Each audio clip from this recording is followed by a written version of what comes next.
TDS sir நீங்க தொடருங்க. TDS sir. Pandian sir சொன்னதனுடைய நீட்சி தான் நானும் சொல்றேன். மேண்டேட்டரி அப்படிங்கிறது under article 176.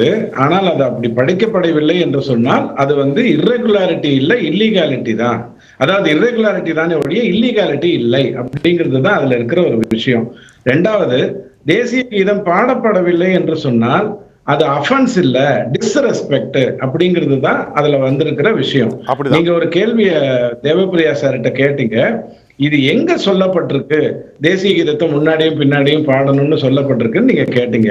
Ministry of home affairs தெளிவாக திட்டமிட்டு கொடுத்தது. என்ன கொடுத்ததுன்னு சொன்னா, நேஷனல் ஆந்தமை எங்கெங்கெல்லாம் பாடணும், எங்கெங்கெல்லாம் இசைக்கணும் அப்படின்னு சொல்லும் பொழுது அது 4வதோ 5வதான பொதிகளை என்ன சொல்லுது அப்படின்னு சொன்னா, கவர்னரோ லெப்டினன்ட் கவர்னரோ வர்றாருன்னு சொன்னா அதற்கு முன்னாடியும் பின்னாடியும் பாட வேண்டும் என்று சொல்லப்பட்டிருக்கு. பாக்கி சார் சொன்ன மாதிரி, தேவப்பிரியா சார் சொன்ன மாதிரி 91க்கு அப்புறம் தான் தமிழ்த்தாய் வாழ்த்து சட்டமன்றத்துல பாடப்பட்டது. நாம பேசிட்டு இருக்கிற பல விஷயங்கள் எல்லாமே மரபு சார்ந்த விஷயங்கள் தானே ஒழிய சட்டம் சார்ந்த விஷயம் இல்லை. ஏன்னா அம்பேத்கர் சட்டம் எழுதும் போது உருப்பசியும் ஓவாப்பினியும் செருப்பகையும் சேராதிருத்தல் நாடுன்னு படிச்சுட்டு செருப்பகைக்கு ஏற்பாடு பண்ணுவாங்கன்னு அவர் எதிர்பார்க்கல. இன்னைக்கு இப்ப வாசிக்கப்பட்ட குறள் என்ன அப்படின்னு சொன்னா, செருப்பகையும் இல்லாம இருந்தாதான் அதை நாடுன்னு தான் அவங்க வாசிச்சாங்க. திருக்குறளை வாசிச்சுட்டு அந்த செருப்பகையை காட்டினாங்க. அதை அம்பேத்கர் அவர்கள் எதிர்பார்க்கல. நம்பர் 1. அடுத்தது நாகாலாந்திலும் பிப்ரவரி 2021 தான் ஆர்.என். ரவி ஐயா சொல்லி முதல்ல அங்க இருக்க பாடப்பட்டது. நீங்க பார்க்க வேண்டியது என்ன அப்படின்னு சொன்னா, சொல்லுங்க சார்.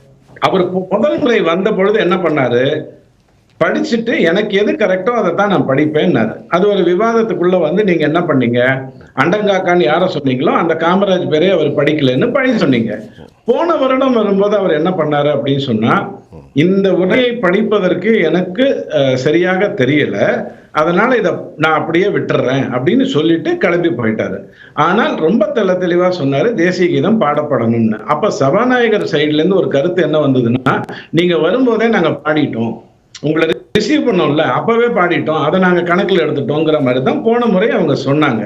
ஆனால் இந்த முறை என்ன பண்றாரு, தமிழ்த்தாய் வாழ்த்து பாடுகின்ற வரைக்கும் காத்திருந்து விட்டு திரும்பவும் அவர் முதலமைச்சரிடம் பேச வேண்டிய விஷயமே இல்லை. ஆளுநர் சபாநாயகருக்கு தகவல் தான் கொடுக்கணுமே ஒழிய கேட்கணுங்கிறது இல்லை. இருந்தாலும் மரபு காக்கப்பட வேண்டும்ங்கிறதுக்காக சபாநாயகர்கிட்டையும் பேசுறாரு, முதலமைச்சர்கிட்டையும் சொல்றாரு.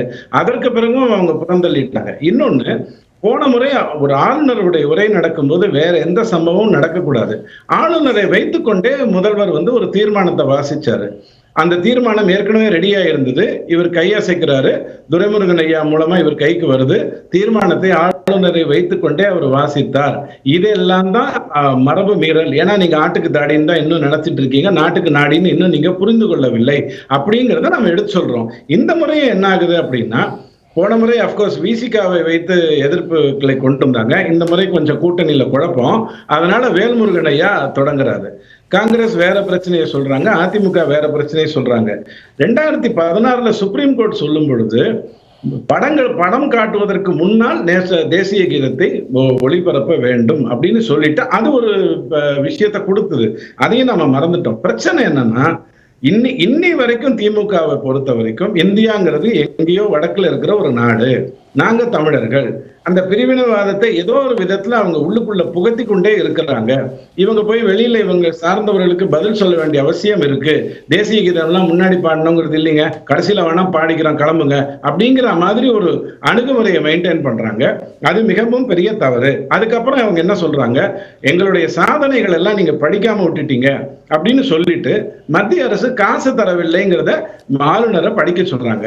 மத்திய ஆளுநருக்கு நல்லாவே தெரியும், ஜிஎஸ்டியில 70% உங்ககிட்ட தான் வருது, 29% வச்சுக்கிட்டு தான் அவங்க கல்விக்கு எஸ்எஸ்ஏக்கு பணம் கொடுக்குறாங்க. அவங்களுக்கு போன அந்த 29% தான் எஸ்எஸ்ஏ மூலமா பணம் கொடுக்குறாங்க. கொடுக்கும் போதும் கல்வியில நாங்க மாணவர்களுக்கு எத்தனையோ பண்ணணும்னு நினைச்சோம், ஆனா மத்திய அரசு கிட்ட இருந்து பணம் வரல அப்படிங்கிற ஒரு குற்றச்சாட்டு அதுல வைக்கிறாங்க. அதை விட மிகப்பெரிய ஒரு விஷயம் என்னன்னா, 2 வருடத்தில் வறுமையை ஒழித்து விடுவோம்னு ஒரு விஷயத்தை கொண்டு வராங்க. நீங்க யோசிச்சு பாருங்க, 1,15,00,000 குடும்பங்களுக்கு 1000 ரூபாயை கொடுத்து விட்டு அது அவர்களுடைய பசியை பிணியை போக்குகிறதுன்னு மாறுதட்டி சொல்லிட்டு 1,15,00,000 குடும்பம்னா 3,40,00,000 தமிழர்கள் ஆகுது. 49% வருது. 49%க்கு 1000 ரூபாய் தனியா எடுத்துக்கிட்டீங்கன்னா 300 ரூபாய் அதை கொடுத்துட்டு உன் பசியை நான் போக்கிட்டேன் அப்படின்னு சொல்லி அதை ஆளுநரை படிக்க சொன்னா, ஆனா 2 வருஷத்துல நான் வறுமையை போக்கிடுவேன் அப்படின்னு சொன்னா, அவருக்கே அது முன்னுக்கு பின் முரணா இருந்து ஆக்சி முரண்னா நகை முரண்னா என்னன்னு அவருக்கு நல்லா தெரியும். இது எல்லாமும் அந்த விஷயத்துல இருந்ததுங்கிறத நீங்க புரிஞ்சுக்கணும். அதை விட ரொம்ப முக்கியம், காமராஜர்லாம் ஒன்றும் மதிய உணவு போடல. நாங்கெல்லாம் 100 வருஷத்துக்கு முன்னாடில இருந்து போட்டுட்டு இருக்கோம். காமராஜ் ஏதோ அப்புறம் போட்டார். இந்த துணியை கொண்டு வரக்கூடிய ஒரு சூழ்நிலையை அவங்க கொண்டு வராங்க. ஆனா 100 வருடத்துக்கு முன்னாடியே சாப்பாடு போட்டுட்டு இருக்கிறாங்க அப்படின்னு எது சென்னை கார்பரேஷன்ல ஒரு இடத்துல போட்டுட்டு இருந்ததை வச்சு பேசுறாங்க. ஆனால் தமிழ்நாடு பூராக படிப்பு வளரணுங்கிறதுக்காக காமராஜ் அவர் சொன்னதை இழிவுபடுத்துறாங்க. இது எல்லாமே அந்த ஆளுநர் உரையில இருக்குங்கிறத நீங்க முதல்ல புரிஞ்சுக்கோங்க. அவர் ஃபர்ஸ்ட் இயர் வரும்பொழுதே சொன்னாரு, நீங்க சொல்றத அப்படியே நான் படிக்கணுங்கிறது என்னால முடியாது, எதெல்லாம் ஒத்து வருதோ அதைத்தான் நான் படிப்பேன்னு அவர் சொல்றாரு. இது கவர்னர் சொல்றாரு. பிஜேபி RSS சித்தாந்தம் சனாதனத்தெல்லாம் போட்டு இதுல குழப்பிக்க கூடாது. அதுக்கப்புறம் 2வது வருஷம் சொல்றாரு, சபையிலேயே அழகா நின்றுகிட்டு சொல்றாரு, ஐயா இதை என்னால படிக்க முடியாது, இதுல நான் ஒவ்வாத பல பிரேசஸ் இருக்குன்னு சொல்லிட்டு கிளம்புறாரு. இந்த முறையும் தமிழ்த்தாய் வாழ்த்துக்கு முழுசா, ஏன்னா அவருக்கு தமிழ்த்தாய் வாழ்த்து பாட தெரியும். தமிழ்த்தாய் வாழ்த்தை உணர்வுபூர்வமாக கத்துக்கொண்ட ஒரு ஆளுநர், பாட தெரியும் அவருக்கு. பாடி முடிச்சதுக்கு அப்புறம் தான் அவர் உங்ககிட்ட கேட்கிறாரு, அப்பயும் நீங்க மறுக்கிறீங்க. அதற்கப்புறம் தான் அவர் கிளம்பி போறாரு. நீங்கள் ஆடுகின்ற சட்டசபை நாடகத்துக்கெல்லாம் ஆளுநர் பொறுப்பேற்கணும்னு நினைச்சீங்கன்னா அதுக்கு அவசியமே இருக்காது. சிறப்பு. நீங்க இருங்க, நான் 2வது வர்றேன். உங்கள்கிட்ட கேட்கிற TDS உங்களுக்கு பதில் சொல்றா, நீங்க சொல்லுங்க ஐயா. பாண்டியன் வழக்கறிஞர் TDS சார். இல்ல இதுல அடிப்படையில நான் பார்க்க வேண்டியது இவங்களுடைய நோக்கம் ஆளுநர் ஆட்டுக்கு தாடின்னு சொல்லிட்ட பிறகு இன்னைக்கு ஆளுநருங்கிறவர் இந்திய தமிழகத்தினுடைய பாதுகாவலர்னு ஏற்றுக்கொள்ளக்கூடிய பொசிஷன்லயே இவங்க இல்லைங்கிறது தான் என்னுடைய அடிப்படை கருத்தா நான் வைக்கிறேனே ஒழிய, மற்றபடி இவங்க செய்கின்ற இந்த செருப்பகை எல்லாம் நமக்கு என்னங்கிறது நல்லா தெரியும். எதுக்காக யார் அந்த சாருங்கிற கேள்வியை மடைமாற்றுவதற்காக வர்றாங்கன்னு தெரியும். காங்கிரஸ் வெளிநடப்பு செய்துவிட்டு கவர்னர் வரும்போது நீங்க நீட்டு பிரச்சனையை சால்வ் பண்ணி கொடுங்கன்னு ஒரு கோஷத்தை வைக்குது. அவங்க ஆக்சுவலா கேட்டிருக்க வேண்டியது மேஜிக் வச்சு கொண்டிருந்த உதயநிதி ஐயாவிட்டையும் ஸ்டாலின் ஐயாக்கிட்டையும் கேட்டிருக்கணும், ஏங்க நீட்டை தடை பண்ணுவேன்னு சொன்னீங்களே, ஏன் பண்ணலைங்கிறது. இது மாதிரி ஒரு நாடகத்தை நடத்தி திரும்ப திரும்ப மத்திய அரசு ஏதோ இந்த தமிழகத்தை வஞ்சிக்கிறது, தமிழகத்துக்கு தவறு செய்கிறதுங்கிற மாதிரி ஒரு தோற்றத்தை ஏற்படுத்துவதுங்கிறது தவறு. SSAல நீங்க லாஸ்ட் 10 வருஷம் அந்த கல்விக்காக மட்டும் மத்திய அரசிடமிருந்து வெவ்வேறு மாநிலங்களுக்கு வந்திருக்கிற பணம் எவ்வளவுங்கிற டீட்டெயில் உங்ககிட்ட இருக்கும். அந்த டீட்டெயில பாருங்க. மகாராஷ்டிராவை விட அதிகமாக தமிழ்நாட்டுக்கு, குஜராத்தை விட அதிகமாக தமிழ்நாட்டுக்கு கொடுக்கப்பட்டிருக்குங்கிறது தான் உண்மை. ஆனால் இவங்க மடைமாற்று என்ன பண்ணுவாங்கன்னா, ஐயோ எங்ககிட்ட பணம் இல்லை, இல்லைன்னா மாணவர்களை நாங்க பயங்கரமா உருவாக்கி இருக்கோம். நான் என்ன கேட்கிறேன், இந்த உரையில நீங்க சில சாதனைகள் எல்லாம் சொல்லியிருக்கீங்களே, அது மத்திய அரசு 29% கொடுத்த பணத்துல இருந்து பண்ணீங்களா, இல்ல உங்களுடைய 70% பணத்துல இருந்து கொடுத்தீங்களா அப்படிங்கறத நம்ம கேட்கணுமா வேண்டாமா? நான் முதல்வன் திட்டம் மத்திய அரசினுடைய பணத்தில் நடக்கின்ற ஒன்றா அல்லது ஸ்டாலின் ஐயாவுடைய பணத்தில் நடக்கின்ற, அதாவது தமிழக அரசினுடைய பணத்தில் நடக்கின்ற ஒன்றாங்கிறது கேட்க வேண்டாமா? இப்படி எதையுமே நான் பார்க்க மாட்டேன். சும்மா ஒரு பகையை ஏற்படுத்துவேன். மத்திய அரசு 1 ரூபாய்க்கு 29 பைசா தான் கொடுக்குதுன்னு பொய்ய சொல்லுவேன். அதுக்கு டைரக்ட் டாக்ஸ் மட்டும் கணக்கில் எடுத்துக்கிட்டு நான் பேசுவேன், இன்டைரக்ட் டாக்ஸை கணக்கில் எடுத்துட்டு பேச மாட்டேன். இப்படி எல்லாம் செய்து கொண்டிருந்தால் ஆளுநர் எதற்காக? அதாவதுங்க, நீங்க ஒண்ணு வேணாங்க, ஆளுநரை நீங்க கோபப்படுத்தணும்னா நீங்க தேசிய கொடியை தலைகீழா பறக்க விட்டுட்டு, பார்த்தீர்களா சிறுபான்மையினர் நிறமான பச்சையை மேலே கொடுத்தேன், அதை ஆளுநர் ஏற்றுக்கொள்ளவில்லைன்னு நீங்க கதையை திசை திருப்பலாம். உங்களுக்கு எல்லா விதமான உரிமையும் இருக்கு, ஏன்னா உங்ககிட்ட காட்சி ஊடகங்கள் இருக்கு. ஆனால் ஆளுநர் அவர்கள் என்ன சொல்வார், இல்லைங்கன்னா தேசிய கொடினா மேல இப்படித்தான் இருக்கும், கீழே இப்படித்தான் இருக்கும், அதைத்தான் நியாயம்னு சொல்லுவாரு. உடனே நீங்க என்ன பண்ணுவீங்க, இது சிறுபான்மையினருக்கு எதிரான கருத்துன்றீங்க. தப்புன்னு ஒத்துட்டு போகணும்.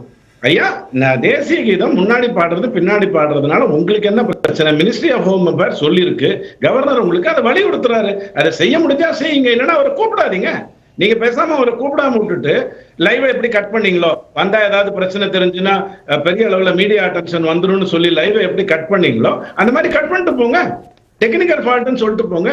ஐயா, அண்ணா யூனிவர்சிட்டியில நடந்திருக்கிற ஒரு பிரச்சனை மிக தீவிரமாக ஆகுது. ஏன்னா SITல இருந்து வந்திருக்காங்க, அவங்க சில விஷயங்கள் அந்த பெண்ணிடம் கேட்டிருக்காங்க. யார் அந்த சார் என்பது ஊரிச்சத்தமாகி இருக்கிறது. எல்லா கட்சியும், அது சீமானா இருக்கட்டும், அதிமுகவா இருக்கட்டும், எல்லாருமே அதை ரைஸ் பண்றாங்க. அண்ணா இப்ப நம்ம அரசியலமைப்பு சட்டத்தை பேச அடுத்த கட்டத்துக்கு இது இன்னைக்கு நடந்த குழப்பத்தை கேட்பேன். வேல்முருகன் ஒரு குற்றச்சாட்டை வைக்கிறார், வரும்போதே குழப்பம் விளைவிக்கிறார் அப்படின்னா பார்க்கப்படுகிறது, சத்தம் போடுறாரு. ஒரு கவர்னர் கூடிய மரியாதை இல்லாம அவர் என்ன சொல்கிறார், அண்ணா யூனிவர்சிட்டியை பத்தி திமுக பேசணும் அது இருக்கட்டு, ஆனால் கவர்னர் அதிகாரத்தை யூனிவர்சிட்டி கையில் எடுத்துக்கொண்டு செயல்படும் ஆளுநர் இது குறித்து ஏன் வாய் திறக்க மறக்கவில்லை என்று வேல்முருகன் வைக்கிறார். இதை பற்றி உங்களுடைய பார்வை என்ன? இங்க பாருங்க, ஒரு யூனிவர்சிட்டிய வேந்தரா நான் இருக்கலாம், ஒரு பெரிய இடத்தினுடைய ஓனரா கூட நான் இருக்கலாம். ஆனா காவல்துறைங்கிறது உங்ககிட்ட தான் இருக்கு. ஒரு குற்றப்பத்திரிகையை தாக்கல் பண்ணணும்னு நீங்க தான் பண்ணி ஆகணும், நான் பண்ண முடியாது. சோ ஆளுநர் நான் தான் வேந்தரா இருக்கேன். அண்ணா யூனிவர்சிட்டி தான் இந்த பிரச்சனை நடந்தது. இப்ப உதாரணத்துக்கு என்னுடைய வீட்டுல ஒரு குற்றம் நடக்குதுன்னு சொன்னா உடனே நீ பதில் சொல்லு என்கிட்ட காட்ட முடியாது. காவல்துறை தான் அதை எடுத்துக்கொண்டு பண்ண வேண்டும். ஆனா இவங்க திசை திருப்பதற்காக வேணும்னு பண்றாங்க. டிடிஎஸ் நீங்க பேசின அடிப்படையில திமுக அதன் கூட்டாளிகள் திட்டமிட்டே இந்த ஹெக்டிக்க பரபரப்பை ஏற்படுத்துறார்களோ? ஆமா, திட்டமிட்டு தான். அவங்க எதுக்கு திட்டமிடுறாங்க? நாட்டை வளர்ச்சி கொண்டு வரதுக்காக திட்டமிடுறாங்களா? இல்ல 1,15,00,000 பேருக்கு 1000 ரூபாய் கொடுத்துட்டு அதை பெரிய விஷயமா நம்ம பேசிட்டு இருக்கோமே, இத்தனை வருடமாக ஆண்டு விட்டு 3.5 கோடி தமிழர்களை 300 ரூபாய்க்கு அலைய விட்டுருக்கோமே, இது நல்லது இல்லையேன்னு அவங்க வருத்தப்பட்டிருக்காங்களா? காமராஜ் அவர்கள் சாப்பாடு போட்டாரு, எம்ஜிஆர் அவர்கள் சாப்பாடு போட்டாரு, ஜெயலலிதா அம்மா போட்டாங்க, நானும் போட்டேன்னு சொல்லி பெருமைப்படுத்திக்கிட்டா என்ன அர்த்தம்? அவர்களுடைய நிலையை உயர்த்த வேண்டாமா? நிலையை உயர்த்த வேண்டாங்க. உடனே நீங்க கேட்பீங்க குஜராத் எப்படி இருக்கு, உத்தரப்பிரதேசம் எப்படி இருக்குன்னு கேட்பீங்கன்னா, நான் என்ன கேட்கிறேன், அட்லீஸ்ட் இந்த ஆண்டு இந்த ஆளுநர் உரையில 2 வருடத்தில் வறுமையை போக்குவேன்னு சொல்றீங்களே, 1 ட்ரில்லியன் எக்கானமியை கொண்டு வருவேன்னு நீங்க உங்க கருத்தா எடுத்து வைக்கிறீங்களே, இதெல்லாம் ஏதாவது சாத்தியமான வார்த்தைகளா? 1 ட்ரில்லியன்னா என்னன்னா உங்களுக்கு தெரியுமா? ஏதாவது ஒரு பொய்யை சொல்லிவிட்டு மடைமாட்டிக் கொண்டே போகலாமா? நாட்டின் நிலையை உயர்த்த வேண்டாமா? அப்படிங்கறத தான் கேட்கிறோம். இதுல எல்லாம் திட்டம் இன்னைக்கு நேத்துக்கு இல்ல, மிகப்பெரிய அளவுல ஆரம்பத்துல இருந்தே அவங்க திட்டமிட்டு இருக்காங்க. திமுகவுக்கு எதிராக திட்டமிட்டு நோபல் பரிசு கட்டமைப்புகளுக்கு ஒரு நோபல் பரிசு கொடுக்க வேண்டும் என்று சொன்னா ஜூரியாகவும் திமுகவை தான் உட்கார வைக்கணும், பரிசு பெறுவதாலும் திமுகவை தான் உட்கார வைக்கணும். அந்த மாதிரியான பெரிய விஷயம் கொண்டவர்கள் மனைமாற்று. சார் நான் இதே சொல்றேன், ஆளுநர் தமிழ்த்தாய் வாழ்த்து பாடிவிட்டு தேசிய கீதம் பாடாட்டி கூட அவருடைய உரையை படிச்சுட்டு போனாங்கன்னா தேசிய கொடியை திருப்பி பறக்க விட்டுட்டு டெக்னிக்கல் ஃபால்ட்னு சொல்லிட்டு மிகப்பெரிய அளவுல அவங்க திசை திருப்புவாங்கன்றத நான் குற்றச்சாட்டாவே வைக்கிறேன். ஏன்னா இதெல்லாம் சாதாரணமா நடந்திருக்கு. அது என்ன சார் இன்னைக்கு மட்டும் நேரலை வரல? இன்னைக்கு மட்டும் உங்களுக்கு நேரலை வரல? சார் பேசுவோம். சார் டிடிஎஸ் நேரம் கருதி சுருக்கமா உங்க கருத்தை நிறைவு கருத்து. டிடிஎஸ் நிறைவு கருத்து சுருக்கமா. நான் எனக்கு யார் திருந்தணுங்கிறத பத்தி கவலை இல்லை. ஏன்னா யார் வருந்தணுங்கிறது தான் இப்ப முடிவு பண்ணிக்கணும். ஆளுநருக்கு வருத்தப்படுறதுக்கு எதுவுமே இல்லை. அவர் ஒரு நல்ல விஷயத்தை எடுத்து சொல்றாரு, முடிஞ்சா கேளுங்க, அப்படி இல்லைன்னா அவர் அப்படித்தான் பண்ணுவாரு. நீங்க மத்திய அரசுக்கு எதிராக கருத்துல சொல்லுங்க. உங்களுடைய பிரிவினைவாத கருத்துக்கள் இதுல முன்னு வருது. காரணம் என்னன்னா தேசியத்தை பாடுவதற்கு உங்களுக்கு விருப்பம் இல்லை. ஒரே ஒரு கேள்வி கேட்கிறேன் ஐயா, முடிஞ்சா அதுக்கு மட்டும் பதில் சொல்லிட்டு விட்டுருங்க. நீங்க உங்களுடைய வாழ்க்கையில கருணாநிதி ஐயாவோ அல்லது ஸ்டாலின் ஐயாவோ அல்லது திராவிட முன்னேற்ற கழகத்துல யாராவது ஒருத்தர் இந்தியாவை போற்றி, இந்தியாவை பெருமைப்படுத்தி, இந்தியாவை பார்த்து குதூகலப்பட்டு ஒரு வரி, ஒரு பேராகிராஃப், 2 வார்த்தை பேசியிருக்காங்களா இன்னி வரைக்கும்? எங்கேயாவது சுட்டி காட்டுங்க. சரி, நன்றி.